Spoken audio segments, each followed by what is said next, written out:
Well, joining me now is regular ADH TV contributor and Family First lead Senate candidate for Victoria, Bernie Finn. Bernie, I know you're running for the Senate, but we can't ignore the machinations of Victorian state politics, where, of course, you are very experienced, having spent more than 2 decades in the Parliament. John Pesutto, I know that's a triggering name, but he's the Liberal leader down there. Yes.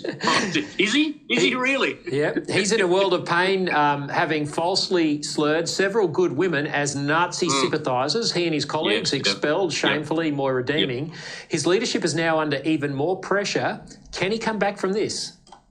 Not a chance. The only reason that he woke up this morning as leader is because yesterday the brawling rabble that is the Victorian Parliamentary Liberal Party couldn't actually agree on who to replace him with. It's the only reason he has the job today. He does not have the numbers in his own right. He has less than 10 numbers, I'm told, in the party room. There's a massive 30 members in the Parliamentary Liberal Party in Victoria. I remember in the days it used to be in excess of 90. So they have slipped back significantly since those days. But the only thing that has kept John Pesutto in the job today is the fact that they could not agree on who should take his job. Well, it's really important we talk about this, not because we want to necessarily beat up on a particular leader, but our viewers will remember it was a year ago this month that Pesutto slurred Moira Deeming and Posey Parker, Kelly J. Keane from the UK, Angie Jones and a number of others, Catherine Deeves was amongst them, who had a rally on the steps of your parliament in Victoria called Let Women Speak, about the rights of girls and women to have privacy in their spaces and freedom in their sports, and Pesutto slurred them as Nazi associates. Now, this sort of cancel culture, this is why it's important to talk about this, because this sort of cancel culture cannot be allowed to stand, can it? It cannot, absolutely not. And, you know, for the last 12 months, I have been wondering what got into his head. I mean, I know Moira Deeming. I don't know the other ladies, but I know Moira. She's certainly no Nazi. I can tell you that now. That is the furthest thing from describing her as that. I don't know what he was thinking. I suspect that he was listening to some of his left-wing colleagues in the parliamentary party, because I had been after Moira since she replaced me as the Liberal candidate in Western Metro, and they got her. They got her, you know. And I think you know, it is forever to the shame of the Victorian Parliamentary Liberal Party that was allowed to occur, and that's exactly what they did. But you know, Victoria at the moment is in a really, really bad way. You know, we've got a government which is absolutely destroying the state bit by bit, and in fact it's all coming home to roost very soon with a budget that will be delivered by the Treasurer. It's going to be a horror budget, and then the Treasurer is leaving. So that's get ready for the Werribee by-election, folks. That's something to look forward to. And of course we have a Liberal Party, an opposition, which is just totally useless. It's totally irrelevant to life as we know it in Victoria at the moment, and it is incompetent. It is disinterested. I have absolutely no idea what they are doing there. So you know, Lyle, I can only say to you that what we are doing in rebuilding Family First is just so very, very important, because we need an alternative. You know, ordinary people, everyday people need an alternative to what is an appalling government that has absolutely destroyed the state over the last decade. And unfortunately, the Liberals are not in any position to provide any alternative anytime soon. No, that's exactly right. And of course, John Pesutto will head off to trial, defamation trials that have been brought against him, action by Moira and Kelly J. Keane and Angie Jones. So that'll be certainly interesting to see how that plays out over the next few months. And as you say, will he remain leader until September, when he faces those trials?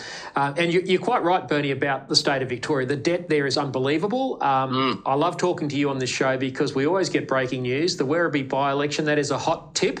We'll watch out for that after the Treasurer. That will be happening in the next 2 or 3 months. That will be happening as soon as the budget's over. Tim Pallas is doing a runner, and he is leaving us. And won't he be leaving a wonderful legacy? Somewhere in the vicinity of $250 billion debt. I mean, just you could not make this up. If somebody had told me 10, 15, 20 years ago that we would have that sort of debt in Victoria, I would have thought them mad. But now it's reality, and we are going to take generations to pay that off. I mean, my grandkids, possibly my great-grandkids, will still be paying this debt off, that have been left us by the most atrocious government we've ever had. Yeah, it's a form of intergenerational theft on a grand scale. Absolutely. I think you've got debt there in Victoria. It's greater than the total of New South Wales, Queensland and Tasmania combined. That's exactly right. It's an existential threat, not just to Victoria, but to the nation. So, again, as you say, this is why we're rebuilding Family First. We've got to get some sense back into politics. Now Bernie, just turning to federal matters, you've said that if elected to the Senate, you'll introduce legislation to abolish Anthony Albanese's ute tax. Why is he taxing utes in the first place? Well, he's attacking not just utes, but also family cars, wagons, and so forth. It's all a part of the climate change ideology that they're pushing down our throats. They want us to buy EVs. They want us to buy electric vehicles. Now, I've got to tell you, Lyle, I don't want an electric vehicle. I don't care how high they push the price of other cars. I don't care how low they make the price of EVs. I don't want one. I want to be able to drive more than an hour out of Melbourne without having to pump up again. This is just a part of an ideology which is destroying this nation and has the potential to do so much damage over such a long period of time. We used to have in this country, cheap, reliable power. It was one of the great advantages over everybody else, and these people are destroying it. They are destroying it. And, we are going to rely on windmills that catch fire. We're going to rely on these hectares and hectares and hectares of screens. It's just insane what these people are doing. And it just doesn't make any sense. We have enough coal, we have enough gas to provide our power supply for the next 300 years. Throw in uranium, we can talk about 1,000 years if you like.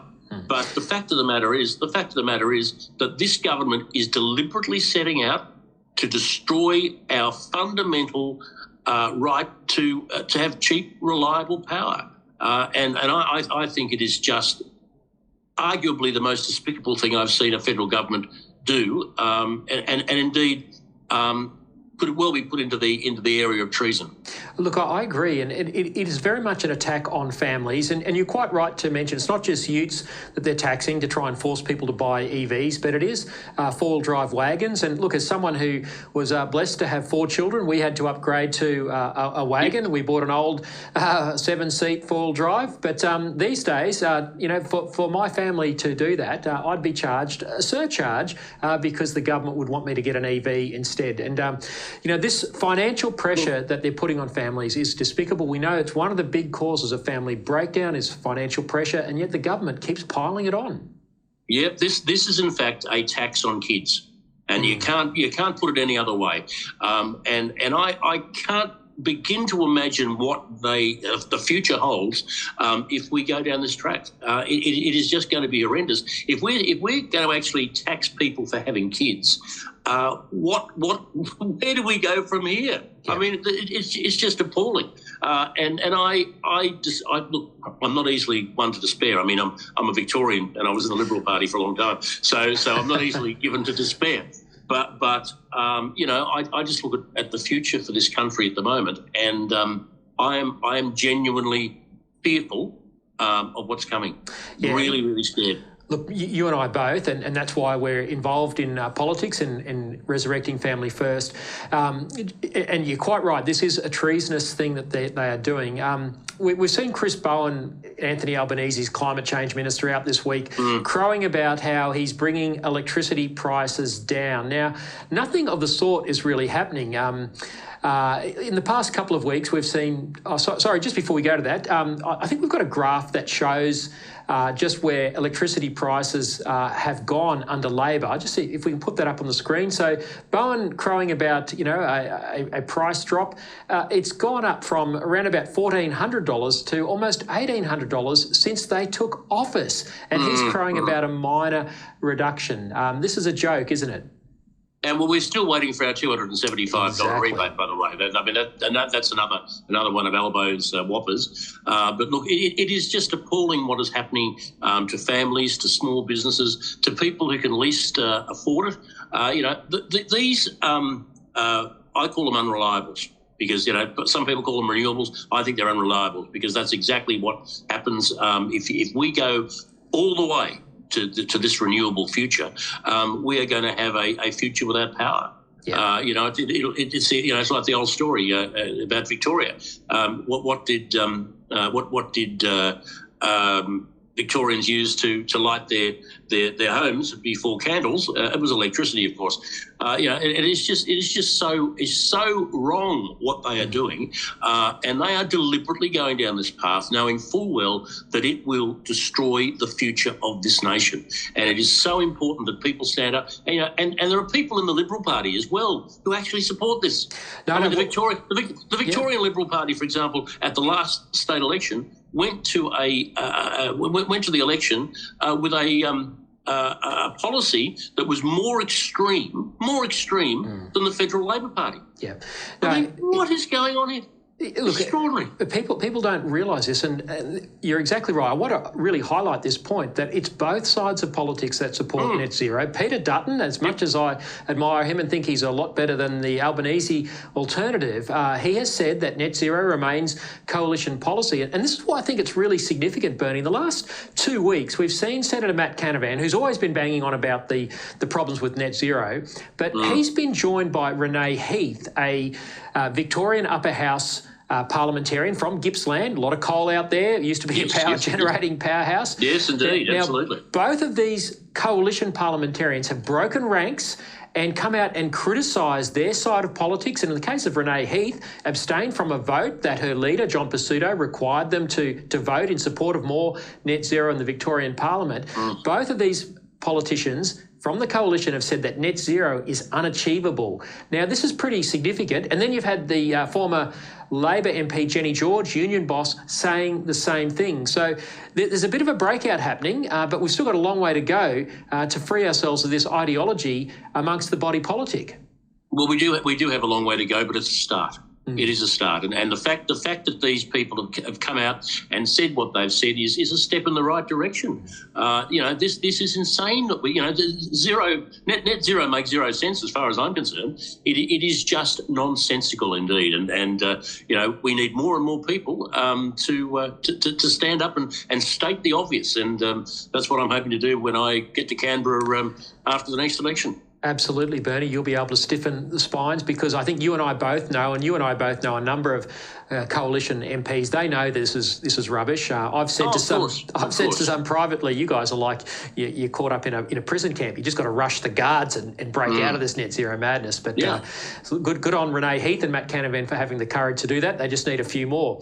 Bernie, turning to US politics now, and I know you're following the presidential election very closely, as we all are.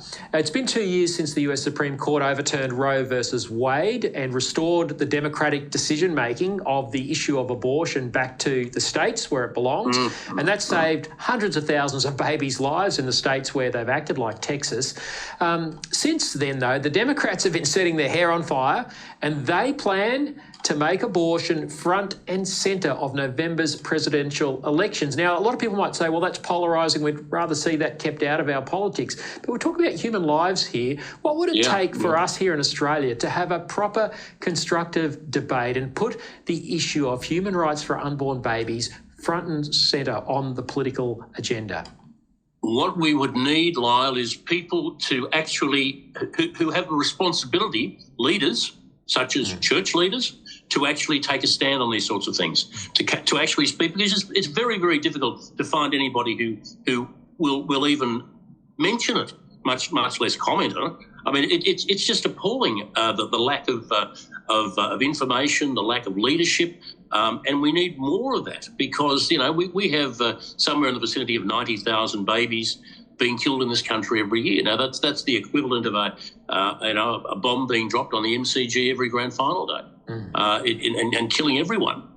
So, what is happening in the States is something that I find quite astonishing, given that they've got a president over there who can barely remember his own name, but he knows that it's important that they kill babies up until birth, and then turns around and says he's a good Catholic. Well, give it a rest, and that Kamala Harris, who last week was at a Planned Parenthood abortion clinic. Doing a publicity stunt. It's just absolutely extraordinary. If the best they can do is say to the American people, you vote for us and we will let you kill your babies. If that's the best they can do, they should give it away now, because they have the administration, the Biden administration has been somewhat of a disaster, and they're going down this path once again. On abortion right up until birth. We're not talking about there's a cat just ran past. Sorry, we're not talking about anything that might be seen even by moderates as a reasonable thing. We're talking about abortion up until birth, and this is something that the Democrats. And a lot of people here in Australia too, I might say, are totally committed to. And I say to Joe Biden and Harris should get the hell out of the place. If that's the best they can do, they should get out now. Yeah, I just think it's extraordinary that as we head into a presidential election, that the Democrats see that as one of their key issues, as if there aren't bigger problems. They have to restore so-called abortion rights. We'll certainly be watching that closely. Now, Bernie, you've been on the road in Gippsland in eastern Victoria, speaking at public meetings and in the local media. You've also been doing some letterboxing. There's an image of you on the screen there. Looks like you're ready to run on for Richmond on Saturday. But what are they telling you out there in Gippsland, and what are you hearing in the suburbs? Well, actually, it's surprising how open they are to a message, because the level of cynicism of people toward the two major parties is quite extraordinary. It surprised even me. I mean, I knew it was bad, but I didn't realise it was quite as bad as it is. And people are desperately keen to find an alternative. As I was saying before, there needs to be an alternative, because we have two major parties playing games with each other, not actually believing in much at all, and certainly not believing in the things that are going to be good for Australia and Australians. So, people are actually open. And I was surprised, the numbers of people who came particularly to one meeting in a little place called Orbost. And good morning, good afternoon, good evening to all the people in Orbost. But these people are really enthusiastic about the message that there is an alternative and a conservative alternative, because they can see what's happening to the country. And in Gippsland, they particularly have been hit hard by a woke left-wing government, with the closure of Latrobe Valley effectively, and then the closure of the timber industry. So they have copped it left, right and centre. And they are really keen. They feel they've been let down by everybody, and they are really keen to see what we're doing in Family First, and very open to the message that we're spreading. Well, Bernie, that's terrific. You're bringing the hope. There's no doubt about it. I know you're up in Maryborough next Tuesday night, 26th of March, I believe. The details of that event are on the Family First website. And I'll be heading back to South Gippsland very soon. That's in the process at the moment. And if anybody would like to host, just let us know. Good. And I'll be up there tomorrow. Fantastic. We'll have all Bernie's speaking engagements on the Family First website, familyfirstparty.org.au. Under Get Involved, drop-down tab Events, you'll see where Bernie's speaking. Make sure you get along. Bernie, thanks so much for being with us today, here again on ADH TV. Great pleasure, Lyle. Good to see you.